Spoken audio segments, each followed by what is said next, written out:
ಪ್ರವಾಸೋದ್ಯಮ ಮತ್ತು ಸಮಾಜ ಕಲ್ಯಾಣ ಇಲಾಖೆಯ ಸಂಯುಕ್ತಾಶ್ರಯದಲ್ಲಿಂದು ಸಾಂಸ್ಕೃತಿಕ ನಗರಿ ಮೈಸೂರಿನಲ್ಲಿ ಸಂವಿಧಾನ ಜಾಗೃತಿ ಜಾಥಾವನ್ನು ಆಯೋಜನೆ ಮಾಡಲಾಗಿತ್ತು. ನಗರದ ಕೋಟೆ ಆಂಜನೇಯ ಸ್ವಾಮಿ ದೇವಸ್ಥಾನದ ಮುಂಭಾಗ ಆಯೋಜಿಸಿದ್ದ ಸಂವಿಧಾನ ಜಾಗೃತಿ ಜಾಥಾಕ್ಕೆ ಪ್ರವಾಸೋದ್ಯಮ ಇಲಾಖೆ ಜಂಟಿ ನಿರ್ದೇಶಕಿ ಸವಿತಾ ಚಾಲನೆ ನೀಡಿದರು. ಬಳಿಕ ವಿದೇಶಿ ಪ್ರಜೆಯೊಬ್ಬರು ಸಂವಿಧಾನ ಪೀಠಿಕೆ ಬೋಧನೆ ಮಾಡಿದರು. ಈ ವೇಳೆ ಸಮಾಜ ಕಲ್ಯಾಣ ಇಲಾಖೆ ಜಂಟಿ ನಿರ್ದೇಶಕ ರಂಗೇಗೌಡ, ಸಹಾಯಕ ನಿರ್ದೇಶಕ ಸಿದ್ದಲಿಂಗೇಶ್ ಸೇರಿದಂತೆ ಮತ್ತಿತರರು ಭಾಗಿಯಾಗಿದ್ದರು.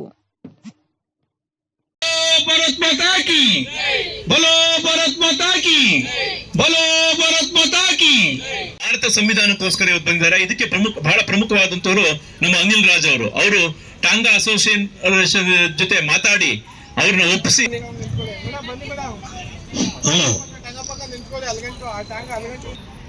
Doctor B R. ಅಂಬೇಡ್ಕರ್ ಕಿ ಬೋಲೋ, ಭಾರತ್ ಮಾತಾ ಕಿ ಬೋಲೋ, ಭಾರತ್ ಮಾತಾ ಕಿ. Doctor B R. ಅಂಬೇಡ್ಕರ್ ಕಿ.